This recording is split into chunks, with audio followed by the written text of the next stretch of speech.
masira. Sa ngipin, dapat may Max Protection din. Max sa alaga ng Unique Toothpaste. With Max Protect Formula, help stop cavities before they start, while keeping breath fresh. Try Unique Maximum Fluoride Protection. Para Max alaga, Max Protektado. ACS. Wow, ang saya. Isang barangay na labada, puro mancha pa. Goodbye, pahinga. Mommy, isang laba lang yan sa Pride Bar Blue. May powerful stain-away enzymes na malupit sa dunit mansya. At di masakit sa kamay. Isang laba lang yan. Hello, pahinga. Hello, Pride Bar Blue. ACS. May nagbago. May arte. May budget. Kala nyo lang yon. So solid. White rose papaya, wow, white rose. White rose papaya, wow, white rose. White rose papaya. May glow up with white rose papaya. White Rose Papaya. May puti power times 2 kasi may papaya at niacinamide. May shea butter and tea tree oil pa. Kutis sulit ang glow May up. glow up with white rose papaya. White Rose Papaya. Kutis sulit ang glow up. ACS. Hello, Washi! Laundry day na naman! Yay! Anong meron? Mancha ng chocolate, Oh. putik, may libag pa! Kaya natin yan! With Pride Washing Machine Detergent, may triple stain-away formula. Tanggal ang makapit, madikit, at malupit na dumit mancha.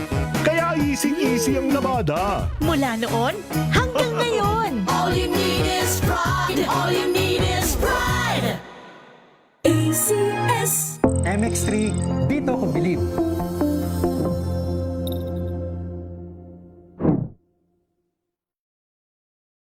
Mahalagang paalala, ang MX3 capsule ay hindi gamot at hindi dapat gamiting panggamot sa anumang uri ng sakit.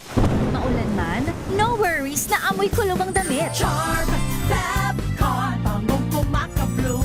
Tanggal amoy kulog sa bango ng charm. Kaya gamit ko, Charm Fab Con with Bloom Fresh technology. Kills 99.9% of kulob-causing bacteria. May aroma burst pa of thousands of flowers and berries. Ang sampay sa loob, no amoy kulob. Bangong kumaka-bloom sa charm. Charm Fab Con. ACS.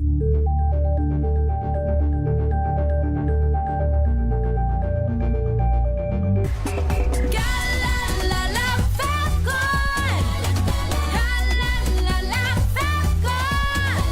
Ang bango ng sampayan. Tara na magsayawan. Calafabcon, amoy nakaka-joyful!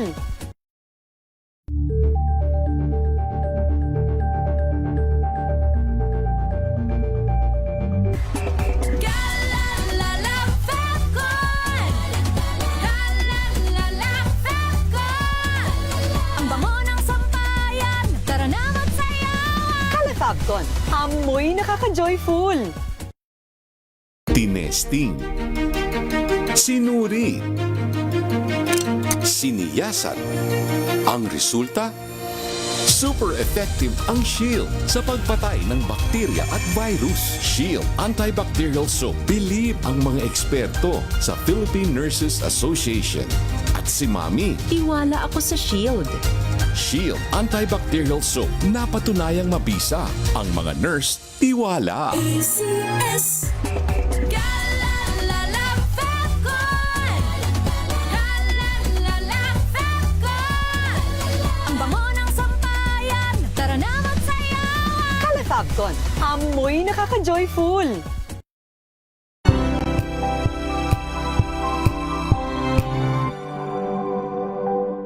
Ito ay bunsod ng naitalang 17 individual na ang kanilang naaresto. Ng Metro Manila Development Authority o MMDA ang No Contact Apprehension Policy o NCAP sa Metro Manila. Sa ang ilang mga dokumento ay peke. Hindi rin legal ang employment na ipinangako sa kanila. Sa mata ng batas, mananagot ang sangkot at may sala. Dahil sa bawat paglabag, may karampatang parusa. Alamin ang mga pananagutan sa likod ng mga bawal. Dito sa Hoy! Bawal Yan! Tuwing Sabado, alas 11:30 ng umaga. Dito lang sa DZRH TV.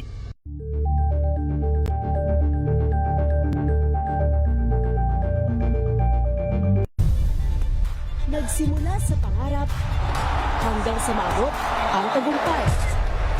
Iba't ibang kwento, iba't ibang mukha ng atletang Pilipino.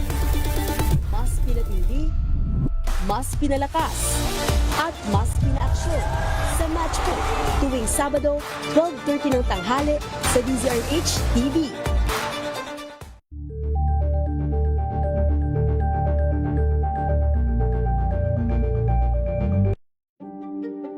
Buklatin ang mga pahina.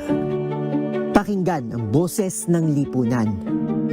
Tunghayan ang mga issue mula sa ibang katayuan. Nakakalungkot kasi deserve ba namin ng ganito? Na hindi nila alam kung ano talaga yung kanilang mga karapatan. Yung gobyerno, tinulungan nila yung kanilang magsasaka. Pinapatahimik tayong lahat using various laws. Through education, kayang-kaya nating baguhin yung ganitong klaseng pag-iisip. Isang kwento, iba't ibang anggulo. Dito, sa Point of View. Manila Broadcasting Company. DZRH. Member, kapisanan ng mga broadcaster ng Pilipinas. Oras sa Bishop Efraim Pahutagana, alas 4:08. Uy! Nakapag-break ka na ba? Nakapag-relax ka na ba? Saan ka man nagtatrabaho, mapa-opisina man o work from home o mula mismo sa pwesto, sasabayan namin ang break time mo. Sasabayan namin ng mga balita at komentaryo, mga panayam ng mga taong viral ngayon. DZRH Break Time! RH Break Time!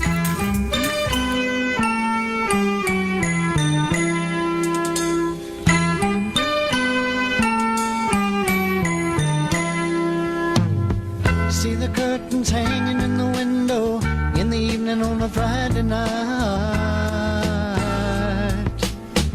Little light is shining through the window, lets me know everything's alright. Summer breeze makes me feel fine. Isang mainit na hapon, Pilipinas. Mainit ang impeachment. Ako po si Deo Macalma. Ako naman po, Thea Petro Corpuz. At narito ang headlines ng ating mga balita ngayong araw ng Lunes, 4 ng buwan ng Mayo. Eastern Samar niyanig ng magnitude 6 na lindol. Aftershocks asahan ayon sa PHIVOLCS. Wow! Bulkang Mayon, bantay sarado sa pag-aalburuto. Higit 100,000 residente inilikas. Dalawang low pressure area bantay sarado ng pag-asa sa labas ng Philippine Area of Responsibility. Ano ba to? Dami ng kalamidad. Nagagalit na si Lord sa atin. Pagkatapos ng rollback, diesel at gasolina parehong tataas ng higit 2 piso bawat litro bukas. LPG may pagtaas din ayon sa DOE. Kaya Miss Thea, full tank nyo na. Kung may pang-full tank pala kami. Samantala, report na may probable cause impeachment complaint laban kay Vice President Sara Duterte Carpio. Inaprubahan na ng komite sa Kamara de Representantes. In the evening on a Friday night. Show cause order laban kay Senator Bato de la Rosa inirekomenda ni Senate President Tito Soto. Promotional video pangampanya na ni Health Secretary Ted Herbosa. Ayan, nagpaparamdang kakandidato sa pagkasenador at inihambing pa ang sarili kay dating Senador Health Secretary Juan Flavier. Binatikos ang kapal. Ang aga naman lakay. Nanguna na sa lahat ng mangunguna. Ayan. Buti man lang sana kung mandang ginagawa sa Department of Health. Kaso? Ang daming anomalya. Corruption. Expired na gamot, bilyones. Ay, nagsasayang ng pera. Ayudang aircon sa mga benepisyaryo ng 4Ps. Tinawag ng DSWD na fake news. Pulis Maynila nireklamo naman ng rape. Sinibak ng Napolcom sa serbisyo. Abay, dapat ikulong pa yan. 6 na menor de edad nasagip ng NBI sa sexual exploitation sa Surigao del Sur. At ngayon sa detalye ng ating mga balita. Nako, may kalakasang lindol ito nangyari sa Samar. Niyanig ng magnitude 6 na lindol ang Eastern Samar ngayong hapon. Ayon sa Feebolgs, una naitala ang magnitude 6.1 na lindol kanina alas 12:09 ng hapon na ang epicenter ay natukoy sa layong 20 kilometro sa ilagang silangan ng San Julian, Eastern Samar. Tectonic ang sanina lindol sa lalim na 56 kilometers, mas malalim kaysa naunang datos na nakalap ng Feebolgs na 10 kilometers. Naramdaman ang lindol sa lakas na Intensity 5 sa City of Tacloban, Intensity 3 sa Kasiguran at Huban na Sorsogon, Intensity 2 naman sa City of Tandag, Surigao del Sur. Habang meron din naitalang instrumental intensities tulad ng Intensity 5 sa Canavid, Eastern Samar at Dulag, Leyte. Intensity 4 naman sa Abuyog, Carigara at Palo, Leyte. Kasama rin ang Palapag at San Roque, Northern Samar. Intensity 3 naman sa Bulusan at Sorsogon City. Samantala, ganun din sa Biliran at Hernani, Eastern Samar, Abeba City of Baybay, Hilongos, Isabel at Bilyaba, Leyte. At ganun din sa Ormoc City. Kasama rin sa Intensity 3 ang naramdaman sa Hinundayan, Malitbog, San Francisco at Sogod, Southern Leyte. Intensity 2 naman ang naramdaman sa Esperanza at Monreal, Masbate, Prieto Diaz, Sorsogon, San Francisco, Cebu, Kawayan, Biliran. Intensity 1 naman sa Tabaco, Albay. Aba, umabot pa sa Albay, kung saan sumagpo ang bulkang Mayon. Intensity 1 din sa Aroroy at Kataingan, Masbate, Donsol, Sorsogon, City of Pasig sa Iloilo, Cebu City at ganoon din sa Maasin, Southern Leyte. At sabi ng Feebolgs,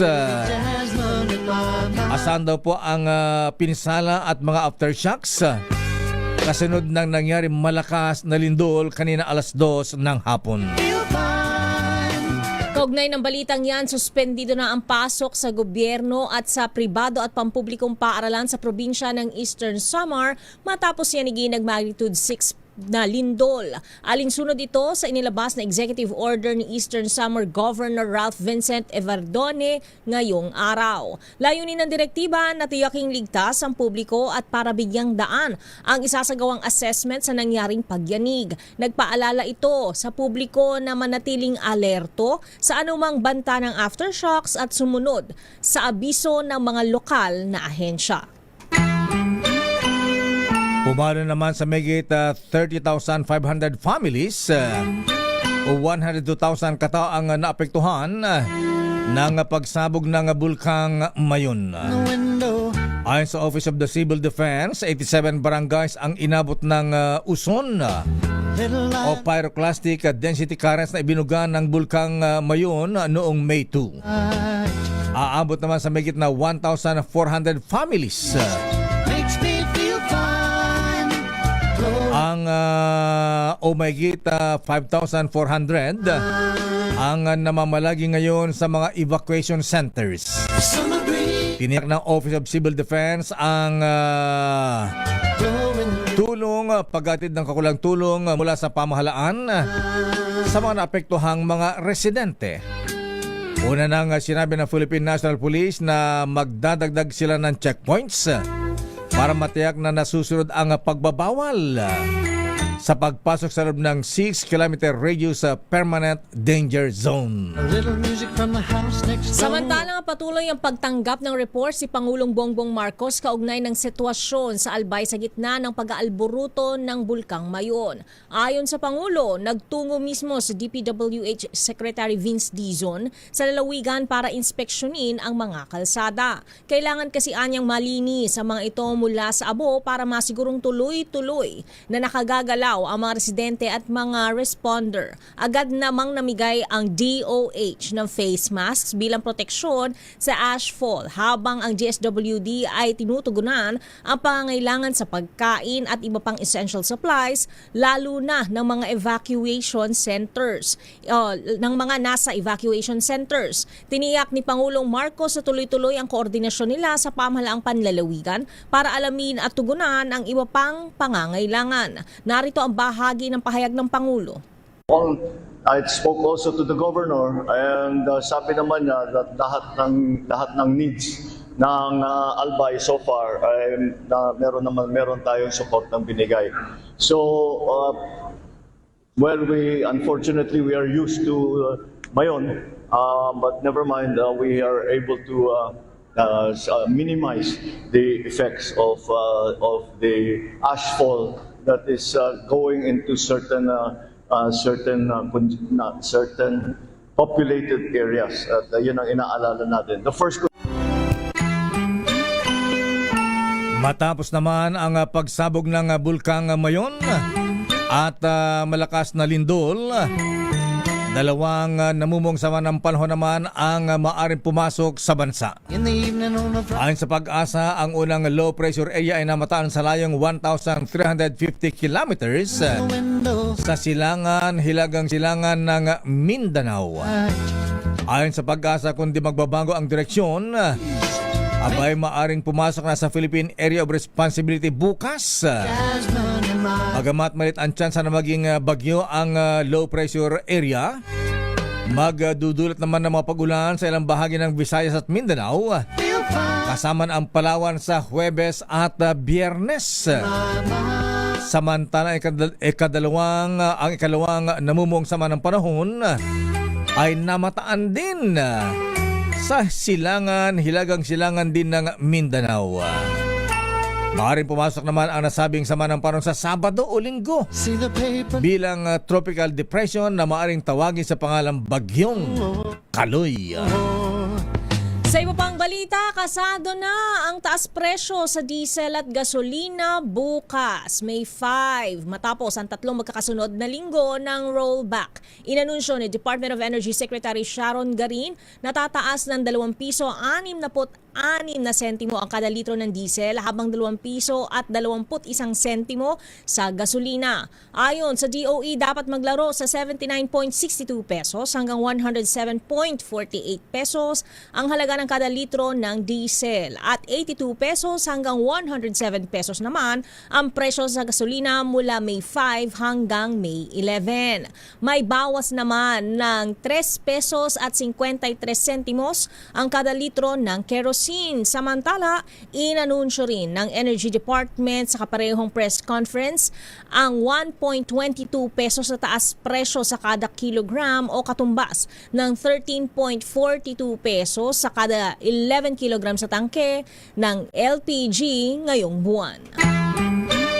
Take to nga, Miss Thea, magkano sa diesel bukas ang itataas? Ang diesel lakay ay may 2 pesos 66 centavos. Sorry.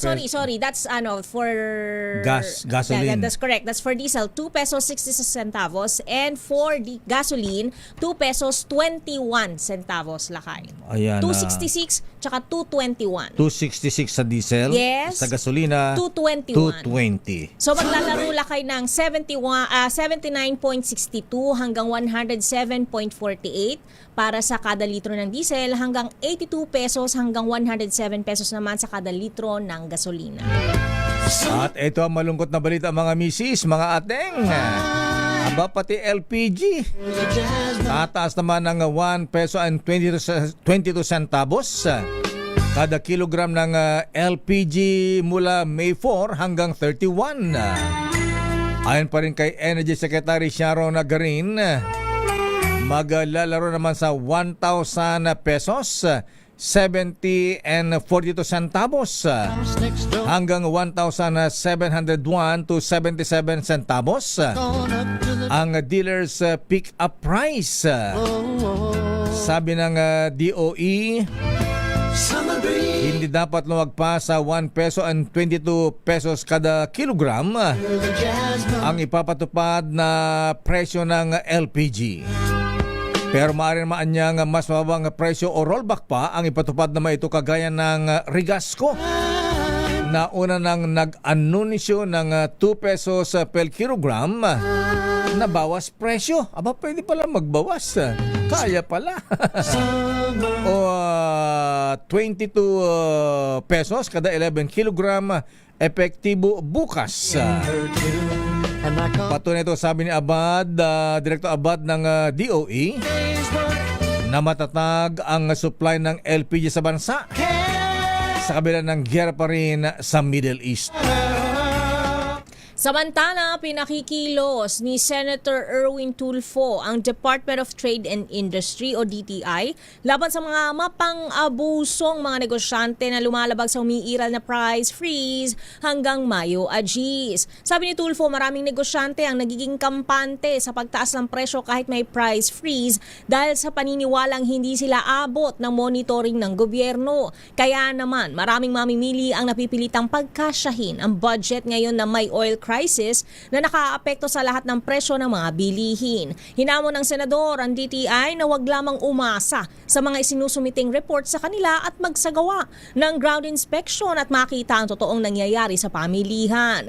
Giti Dulfo, kahit nagbibigay ng ayuda ang gobyerno, kung hinahayaan naman na may manipulasyon sa mga presyo ng bilihin, ay nawawalan din ito ng saysay. Inaprubahan na ng House Justice Committee ang kanilang report sa pagtukoy ng probable cause para ipa-impeach si Vice President Sara Duterte Carpio.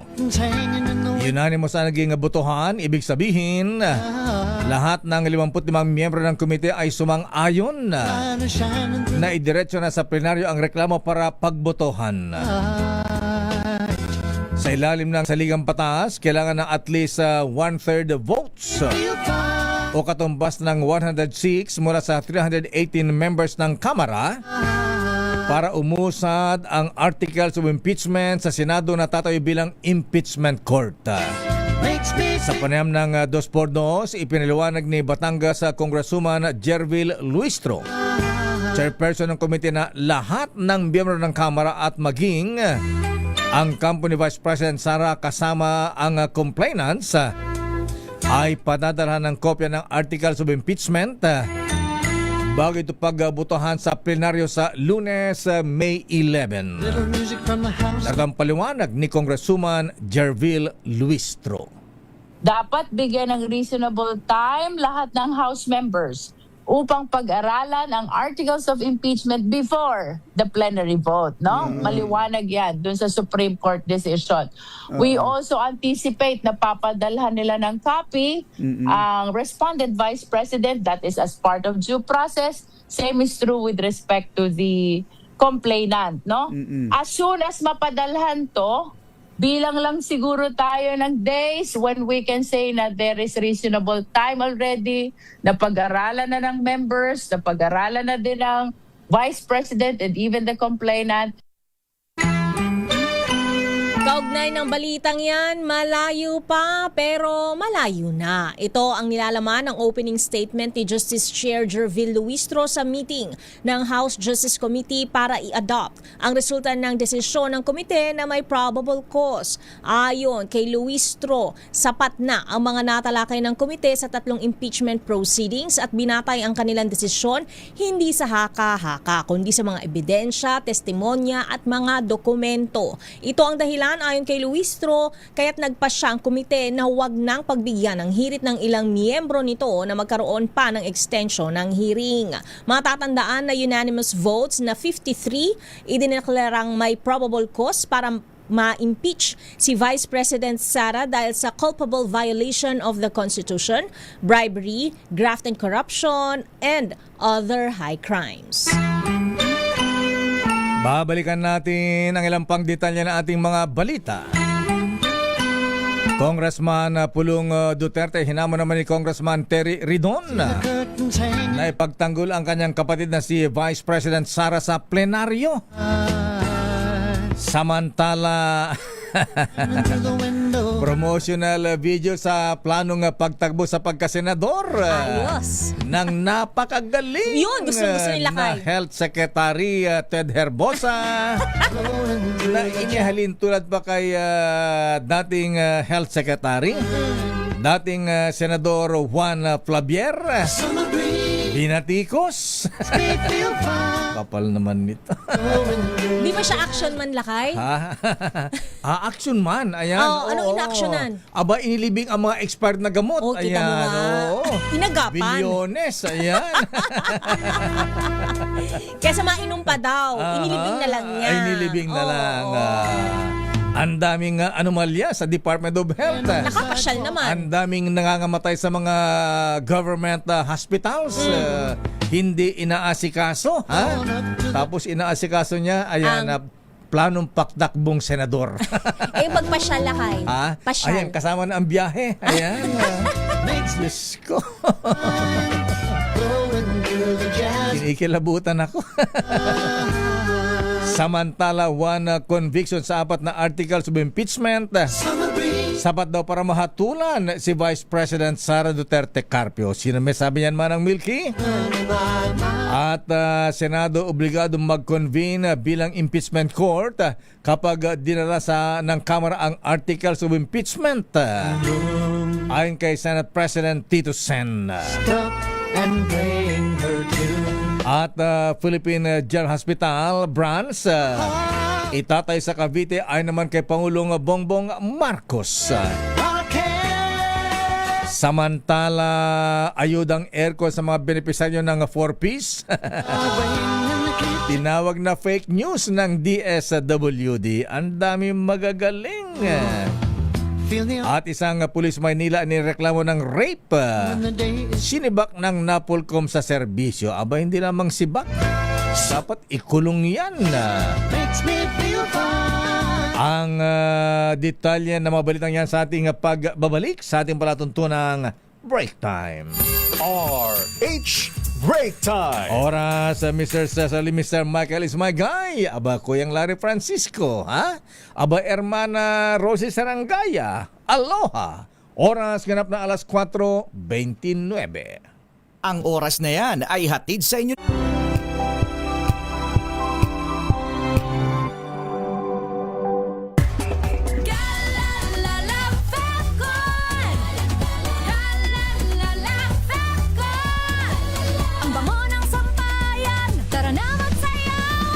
Fagcon, amoy nakaka-joyful.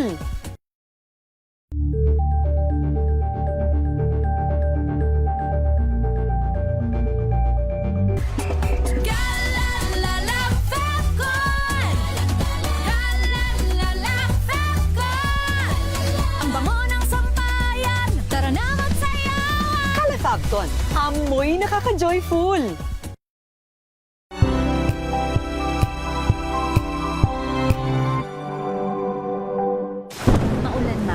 No worries na amoy kulog ang damit. Charm Fabcon, bangong kumakabloom, tanggal amoy kulog sa bango ng Charm. Kaya gamit ko, Charm Fabcon with Bloom Fresh Technology. Kills 99.9% of kulob-causing bacteria. May aroma burst pa of thousands of flowers and berries. Ang sampay sa loob, no amoy kulob. Bangong kumakabloom sa Charm. Charm Fabcon. ACS.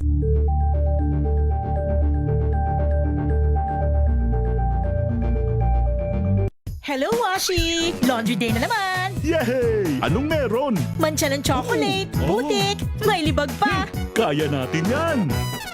With Pride Washing Machine Detergent, may triple stain-away formula. Tanggal ang makapit, madikit, at madupit na tumitmantsa. Kaya easy-easy ang labada. Mula noon hanggang ngayon! All you need is pride! All you need is pride!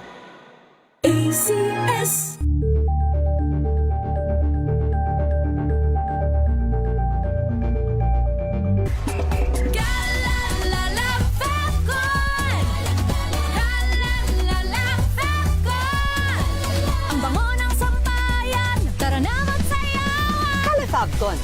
Amoy nakaka-joyful!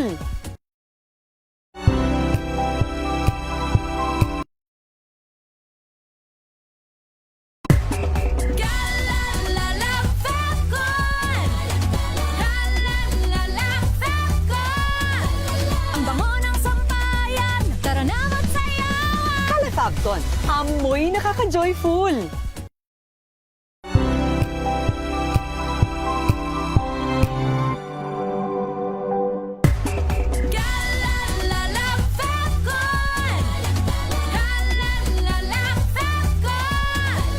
Ang bango ng sampayan, tara na magsayawan. Calefabcon, amoy nakaka-joyful!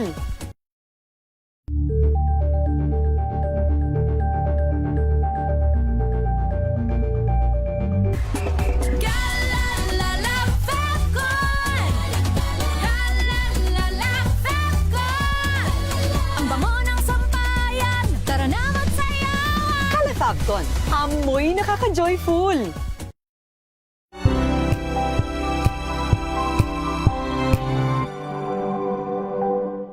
Maagang balitaan, maagang usapan sa mga issue at balita kasama si Kuya Angelo Palmones sa Magandang Umaga Pilipinas mula Lunes hanggang Biyernes.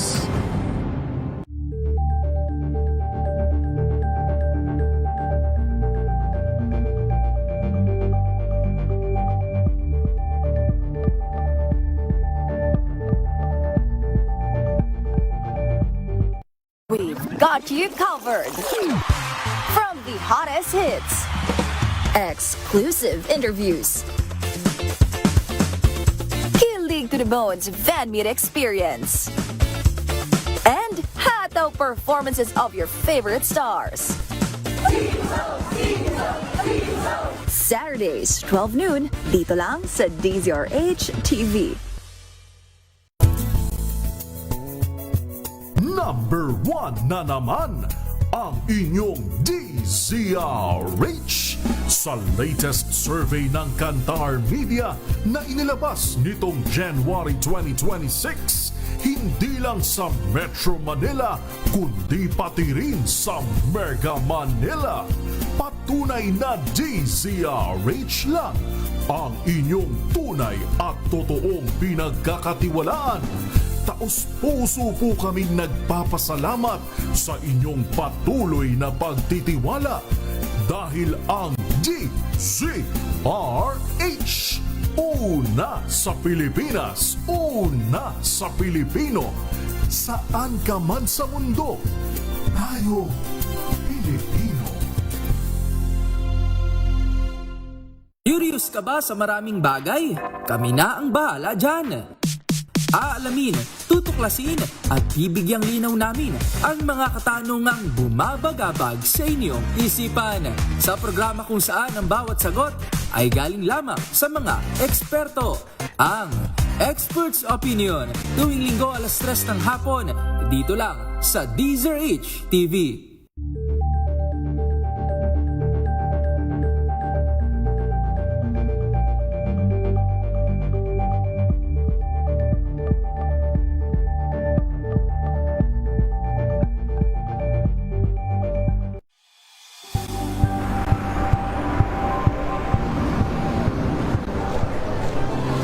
ating mga eksperto. Dito lang sa Expert Opinion. Ito ang The Better News. TNVS. Trending and Isang kwento, iba't ibang anggulo. Dito sa Point. Bawat pananagutan ating tatalakayin dito sa Hoy. Bawal yan. Filipino, dito lang sa DZRH TV, match up with entertainment and lifestyle. Ito ang MBC TV Network News. Una sa Pilipinas, una sa Pilipino.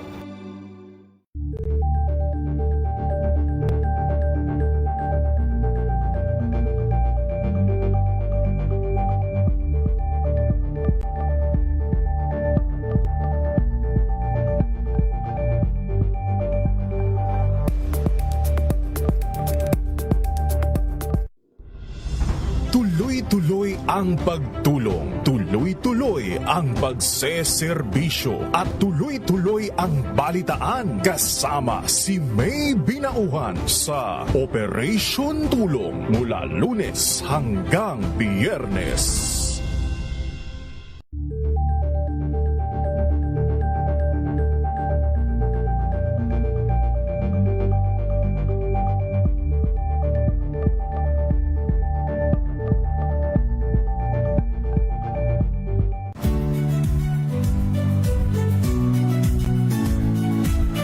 Magandang araw mga kaibigan. Ito po ang inyong balerina ng bayan, si Lisa Makuhay Lizalde, na nag-aanyaya sa inyong samahan kami at ang aming mga espesyal na panauhin para sa kalahating oras ng masayang kwentuhan sa aming programang Art to Art, kung saan ang usapang sining at kultura ay para sa lahat. Huwag kaliligtaan, tuwing linggo, alas 3:30 ng hapon, dito lamang sa DZRH Radio, DZRH TV, at via online streaming.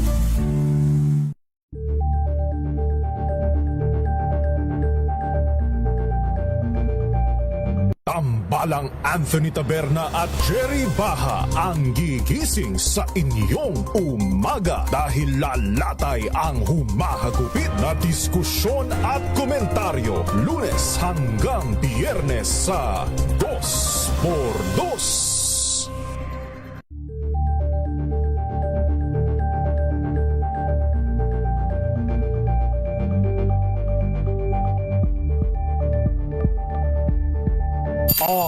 RH Break Time. Oras sa Misa Thea. Ganap ng alas 4:38. Standby sa ating mga reports. Standby man ang Milky Rigunan. Parang hotcake ang impeachment ngayon. Ang init-init. Ang init ng usapin sa mainit na panahon, Lakay. Standby man ang Milky mula sa Kamara. Standby Raymond at Paas. Standby Lent Narciso mula sa Malacanang.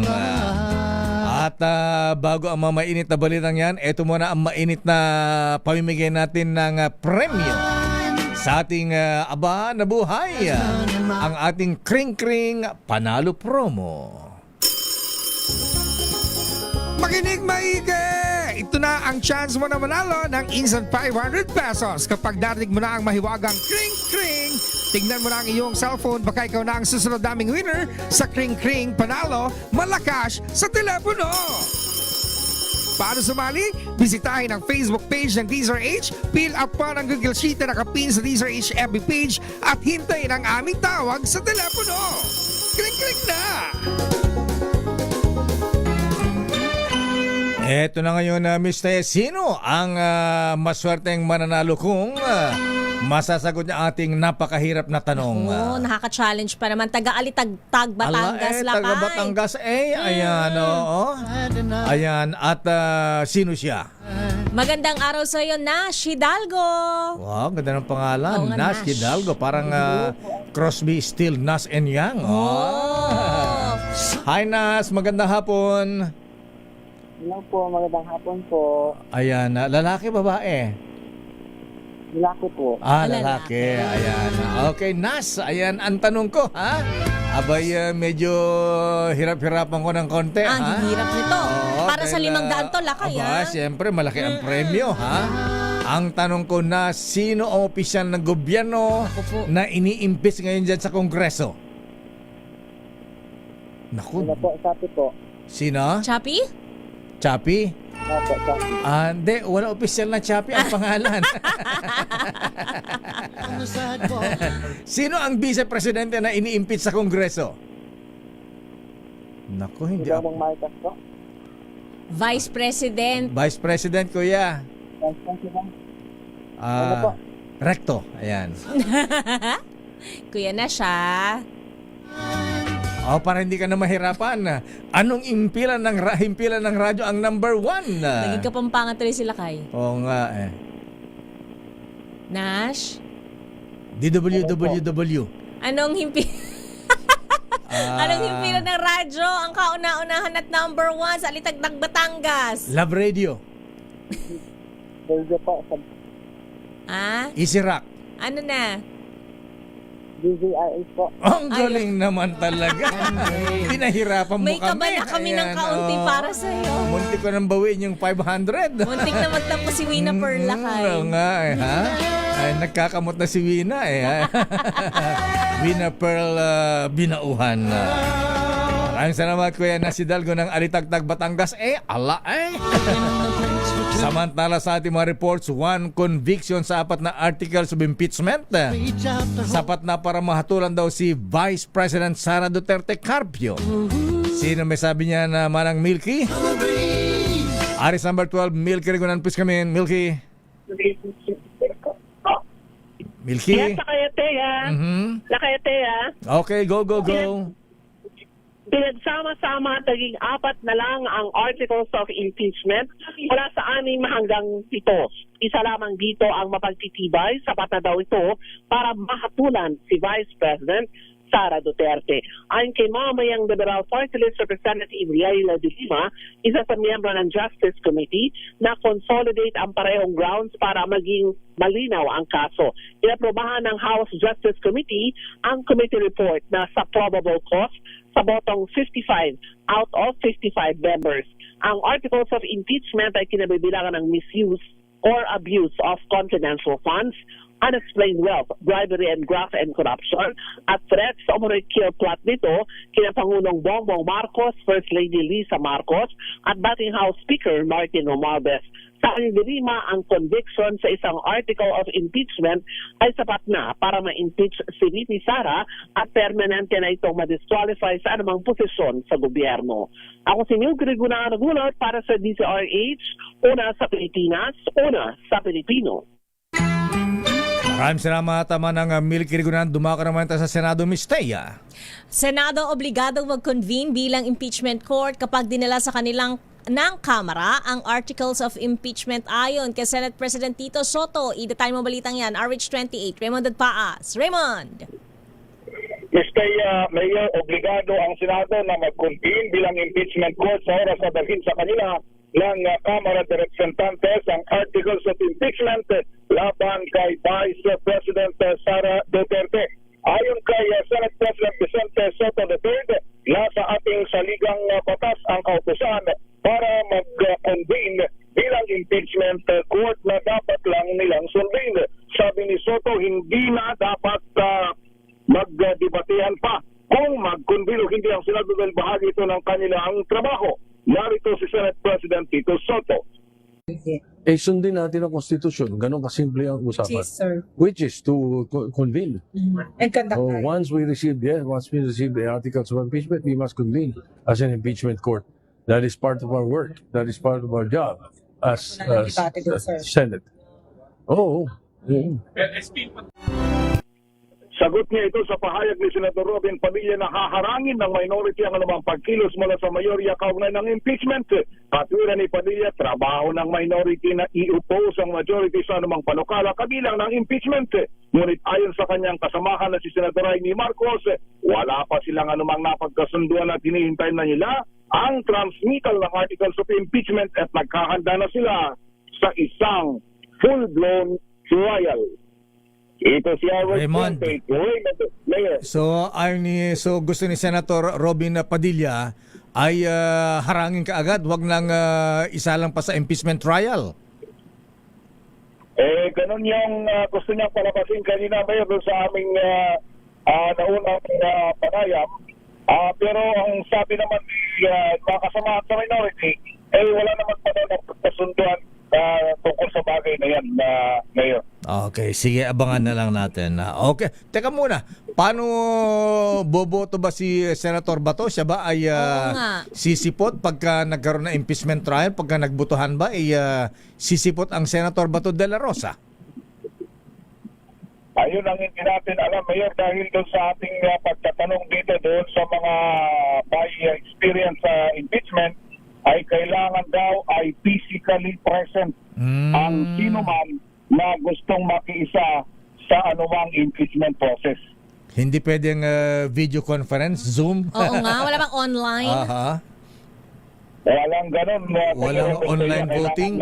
Nandito ka at tindigan mo ang iyong pagkatao. Ayan. Okay nga, Rod. Maraming salamat, Raymond. Banggitin ko rin lang na Mayor at Mr. Yan na yung nakaschedule na privilege speech sana ni Senator King Lacson ngayong hapon ay hindi natuloy at bukas na lang daw ito. Ito yung pagsasubmital ng kanyang partial committee report hindi doon sa investigasyon sa flood control anomaly. Balik sa inyo, Mayor at Mr. Yan. Maraming salamat, Raymond at Paas. Samantala, maganda ito, ha? Philippine General Hospital branch itatay sa probinsya ng Cavite ayon kay Pangulong Bongbong Marcos. Saan sa Cavite ito itatayo, Miss Let? Under ba ito ng Department of Health? Pwede ba huwag ipailalim kay Secretary Ted Herbosa ito? Ha? Baka ma-expire ang mga gamot dyan. Siya yung secretary na ganun ba? Hindi ko lang kung ang PGH ba under ba ng DOH sa Let o under ng University of the Philippines. RS14, Let Narciso, please come in, Miss Let. Lakay sa UP siya. Ayan, UP. UP Okay. At inanunsyo nga ni Pangulong Bongbong Marcos ang nakatakdang groundbreaking ngayong buwan para sa bagong branch ng Philippine General Hospital sa Carmona, Cavite. Binanggit ito ng Carmona. Lapit lang. Sa Carmona. Binanggit ito ng Pangulo sa dinaluhang aktibidad sa General Trias kanina. Ayon kay Pangulong Marcos, ang PGH facility ay mayroong 200 bed capacity. Mahalagaan niya ito para sa pagpapalawak ng healthcare access para sa mga taga Cavite at karating probinsya. Pakinggan natin si Pangulong Marcos. Meron din binulong sa atin si SILG John Vic, na bukod pa rito, meron tayong bubuksan na branch ng PGH na ilang beds ito? Dalawang 200 beds. Meron tayong mag-groundbreaking daw kami. Itong Mayo na ito, isang PGH na ospital sa Carmona. Binigyan din ni Pangulong Marcos na ang naturang proyekto ay sumasalamin sa pangako ng administrasyon na palasin ang mga infrastrukturang pangkalusugan at tiyaking direktang nakikinabang ang mga komunidad sa suporta ng national government. Sa sandaling maipatayo ang bagong ospital, ito ang magiging kauna-unahang PGH branch sa labas ng Metro Manila. Ito si Let Narciso para sa DZRH. Una sa Pilipinas, una sa Pilipino. Maraming salamat, Miss Let, at congratulations sa mga taga Carmona, Cavite. Yun. Abay lalo na kay Mayora Doktora Dalia Loyola. Ayan. Dapat lang na dyan sa Carmona kasi itong mayor nila dyan, Miss Teya, ha? Ang galing-galing, ang sipag-sipag. Kaysa pinarangalan bilang most outstanding local government executive, Miss Teya. Hindi ka sa buong Pilipinas. Hindi ka tulad nung doktor na kilala mo rin. Ay, yung isang doktor na kilala ko, magaling din. Magaling Gobernadora ng Quezon, Helen Tan. Ang dami naman magagaling na doktor bukod dun sa kilala Pero mo. yung doktor na nag-aambisyon maging senador. Determinado naman Diyos ko. Epektibo din daw. Mr. President, alang-alang sa bayan. Baka pwede pong sibakin nyo na, Mr. President. May oras pa ba, Lakay? Baka pwedeng, baka pwedeng turukan na expert na gamot. Baka sakaling matauhan. Ayan, Diyos ko. Sa bagay, sabi nga nila, Miss Teya, hindi bawal ang mga Nakaligo ka na ba? Nakaligo ka na ba sa dagat ng baso? Samantala, report mula kay Noche Cacas. May naisip tuloy ako, turukan ng expired na dose. Mahigit! 61 milyong pisong halaga ng shabu, Lakay. Nasa bat sa General Trias, Cavite. 4 arestado. Idetalye mo balitang yan. RH27, Noche Cacas. Noche! Miss Teya Talakay, aabot sa 61.2 milyong piso ang halaga ng shabu na sabat sa joint operation sa pangunguna ng Philippine Drug Enforcement Agency o PDEA at PNP sa Barangay Bacauan, General Trias, Lalawigan ng Cavite. 4 na big time drug pusher naman Lakay, Miss Teya, ang inaresto ng mga operatiba. Na-recover ng mga otoridad ang 9,000 grams ng Manoy shabu habang kumpiskado rin ang ilang communication devices, isang sasakyan na sinasabing ginagamit umano sa illegal na aktibidad. Barap naman ngayon ang mga suspect sa kasong paglabag sa Comprehensive Dangerous Drugs Act of 2002. RH27, Lutika ka sa DCRH, una sa Pilipinas, una sa Pilipino. Maraming salamat, Noche Kaka. Samantala, mula kay Val Gonzales, 21 Transport Network Companies TNCs inisyuhan ng LTFRB ng show cause order dahil sa pagdami ng bilang ng mga benepisaryo ng ayuda mula sa DSWD. Natuklas ang mga kolorum ng mga drivers. Val Gonzales, please come in. Val.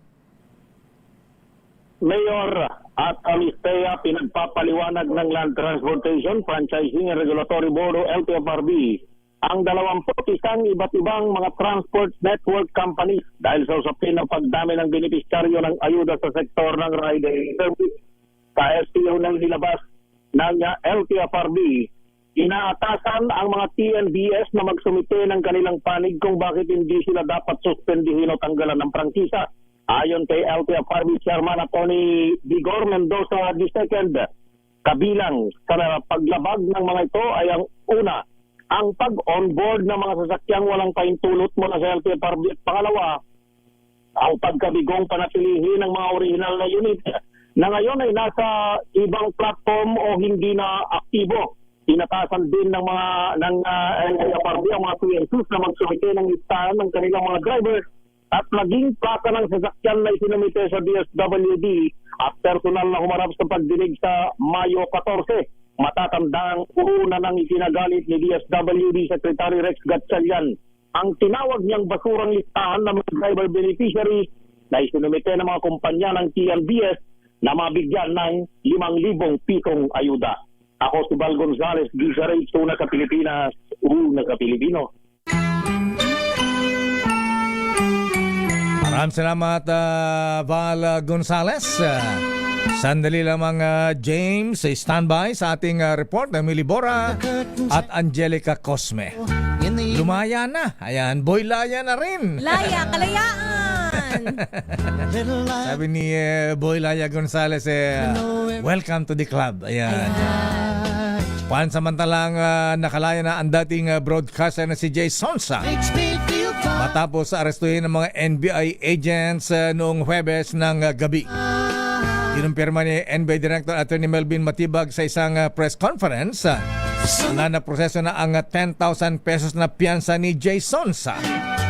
Ayon naman kay Attorney Mark Tolentino, abogado ni Jay Sonsa, naglabas ng release order ang Pasay City Regional Trial Court Branch 118 para sa kanyang kliyente. Samantala, pinalagan naman ng NBI ang batiko sa kanila na ginagamit umano ang NBI para targetin ang makalaban ng administrasyon.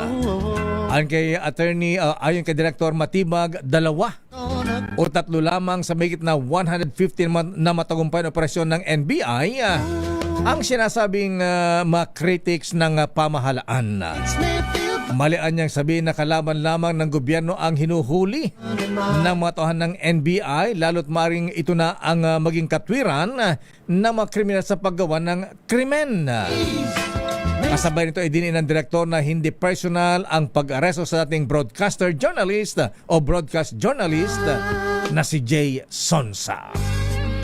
Samantala, Lakay, binatiko si public health expert Dr. Tony Liachon ang kumakalat na promotional video na naglalarawan kay Health Secretary Ted Herbosa bilang posibleng senador na maihahalin tulad di umano kay yumaong Senator Juan Flavier. Hindi anya kapanipaniwala ang naturang comparison dahil si Flavier ay isang doktor na kinilala bilang servant leader dahil sa kanyang kababaang loob, inobasyon at malasakit. Habang si Herbosa naman para kay Liachon na isang politician in disguise at malayo ang pagitan ng dalawa pagdating sa pagpapahalaga at pamumuno. Bukod dito, binanggit din ng health expert ang ilang kontrobersiya na kinasasangkutan umano ni Herbosa kabilang ang mga kaso niya sa ombudsman, alegasyon ng ghost hospitals, bilyong pisong halaga ng expired na gamot at mga programang nagpapahinaan niya sa PhilHealth at Universal Healthcare System. Nako, Miss Taya, mukhang iniipit pa. Ayan. Bagamat nagpiyansa na si Jay Sonsa. Ano, Lakay? Abay, sabi na nga abogadong si Attorney Mark Tolentino, Ngayong alas 4 ng hapon, kanina alas 4 ay hindi pa lumalabas ng NBI Detention Center. Bakit? Ha? May cut-off na lakay. Baka mag-overnight pa siya Kaya dyan. nga, extra. Ay, no, parang ganyan ang sinapit ni Boy Laya Gonzales. Ganyan-ganyan ba yun lakay? Ganyan-ganyan din. Ayan. Pero bago ang report ni James Galangge, ayan, check mo mabuti kung nakalabas na o papalabas pa lang Misowina. Asan ang report ni Boy Laya Gonzales? Ayan, dapat si Boy Laya ang nagre-report dito. Ha? Ayan. Manila yan, NBI yan. Okay, si Giselle. Asan si Giselle Ricafort? Ha? Ako? Ayan, Halos 3 hours na daw lakay na naghahantay. 3 hours na silang naghihintay. Nasa ano pa rin, papalabas pa lang. Tagal na lumaya. Happy birthday muna kay Congressman Ricky Sandoval ng Malabon. Kay Director Tony Ilagan, ayan, kay Joy Arante. At kay Mike Pusing. At kay dating Customs Commissioner Bienvenido Rubio, na binabati ng mga brethren sa ACT, Assembly of Customs Travelers. At pinapabunan rin natin ating pagkiramay sa pagyaw ng anak ni former PNP Chief General Nick Bartolome na si Nick Bar Noemi. Siya po ay sinundunan ni Lord at ganoon din muli tayo na kiramay kay Avic Amarillo Villar sa pagyaw naman ng kanyang buting ina na si Aling Estrella Amarillo. Sa abroad, anong latest sa Middle East, Miss Thea? 10 ang patay, halos 80 sugatan sa Ukraine matapos ang ikinasang magdamagang drone strikes ng Russia. Idatay mo balitang yan, James Galangge. Balita mula sa Ukraine, aabot sa 10 kataot halos 80 ang sugatan sa panibagong drone strikes ng Russia sa nakalipas na 24 oras. Sa ulat ng Ukrainian Air Force, nasa halos 270 drones ang pinakawalan ng Russia sa naging magdamagang strikes, ngunit nasalag naman ito ang halos 250 dito. Gayunpaman, ang mga natitirang direct drone hits ang siyang nag-iwan ng pinsala kung saan ilan sa mga biktima ay nasawi mula sa mga nasirang gusali na tinamaan ng missile. Pero sagot naman dyan ni Ukrainian President Volodymyr Zelensky na 3 Russian oil tanker, isang cruise missile carrier warship at isang patrol boat naman ang kanilang napasabog sa 2 magkahiwalay na Russian port. Ito si James Galangge ng DZRH TV, una sa Pilipinas, una sa Pilipino. Samantala, balitang sports, Olympic Council of Asia Chief nakipagpulong kay Pangulong Bongbong Marcos para palakasin ang sports ties hosting bid ng Pilipinas. Mili Borja, i-report mo yan. Nakipagpulong si Sheikh Johan bin Hamad Al Thani, Pangulo ng Olympic Council of Asia at pinuno ng Qatar Olympic Committee, kay President Ferdinand Marcos Jr. sa Malacanang Palace. Ayon sa palasyo, tinalakay sa pulong ang pagpapalakas ng kooperasyon sa larangan ng sports development, pagpapalawak ng ugnayan at pagtulak ng mga oportunidad para sa Pilipinas na mag-host ng iba pang Asian-level competitions. Dumalo rin sa courtesy call sila Philippine Olympic Committee President Abraham Tolentino at Philippine Sports Commission Chairman Patrick Gregorio. Magugunit ang bago ang naturang pagpupulong, formal na tinanggap ng Pilipinas sa pamamagitan ng Tolentino ang OCA flag sa closing ceremony ng Asian Beach Games bilang hudyat ng nalalapit na pag-host ng bansa sa 2028 edition ng gaganapin sa Cebu.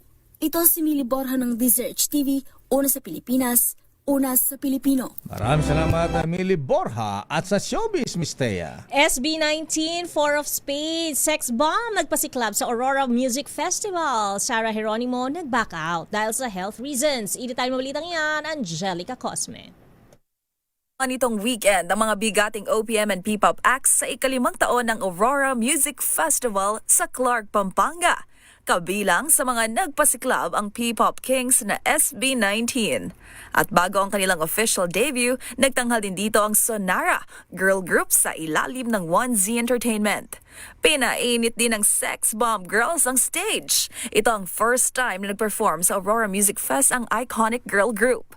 Habang nangharana rin ang aura hitmaker na 4 of Spades, gayon din ang folk pop band na Ben and Ben. Samantala, ang isa pang headliner ng event na si Sarah Geronimo, hindi naman natuloy ang pagtatanghal dahil sa umano'y health reasons. Sa inilabas na pahayag ng G Productions at Viva, ilang oras bago ang Music Fest, pinayuhan daw ng kanyang doktor ang pop sa royalty na magpahinga. Kasunod niyan, humingi naman sila ng tawad sa mga manonood dahil sa last-minute na pagbaback out. Bagamat maraming fans ang nalungkot, ay naunawaan daw nila ang dahilan ng singer. Ito po ang inyong showbiz angel ng DZRH TV, una sa Pilipinas, una sa Pilipino. Maraming salamat, Angelica Cosme. Congratulations kay ading nga napintas mula ti La Union Province. Si Miss Bea Milan Windorski ba? German Polish pala siya. Ayan, mestiza. Ayan.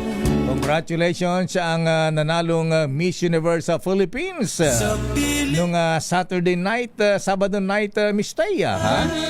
At siya ay kakatawan sa Pilipinas sa 75th Miss Universe Beauty Pageant sa Puerto Rico sa November. Good luck, ading Bea Milan Windorski. Ayan. Mayat sika. Pintas. Marunong pa yung mag-Ilocano. Ayan. Dito turuan natin lakay. Ayan. Paturo kay Lakay Ray Sibayan, kababayan niya sa La Union yan. At congratulations kay Noble. Oy mga brethren, batiin natin ito, ha? Si Kuyang Police Brigadier General Rodel Pastor. Abay, siya po ay na-promote bilang Chief Regional Staff ng NCRPO ba? Congratulations, Noble General Rodel Pastor. At ayon sa ating business correspondent, nako, sumadsad na naman ang halaga ng piso, Miss Teya. How much na lakay? Tumaas na naman. Nagsara ang palitan sa halagang 61 pesos and 56 centavos per dollar. Last week, 61.48. Abang ngayon 61.56. Baka umabot ng 63 pesos per dollar. Naku, wag naman, ano, ha? At yan ang kabuhan natin palatunto ng break time. Ako po si Deo Macalma. Ako naman po, Thea Petro Corpuz. Mga balansyadong balita. Madali. Overtime na kasi. Sorry! Hindi pa. Eksakto pala. Tama lang. Antabayan po mga balansyadong balita mula kay Henry Ura at Miss Kay Karen Oyong. Oras eksakto. Alas 5:04.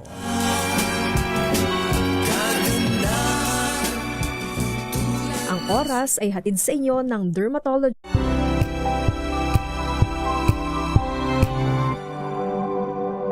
Tinesting, sinuri, siniyasan. Ang resulta, super effective ang Shield sa pagpatay ng bakterya at virus. Shield Antibacterial Soap. Believe ang mga eksperto.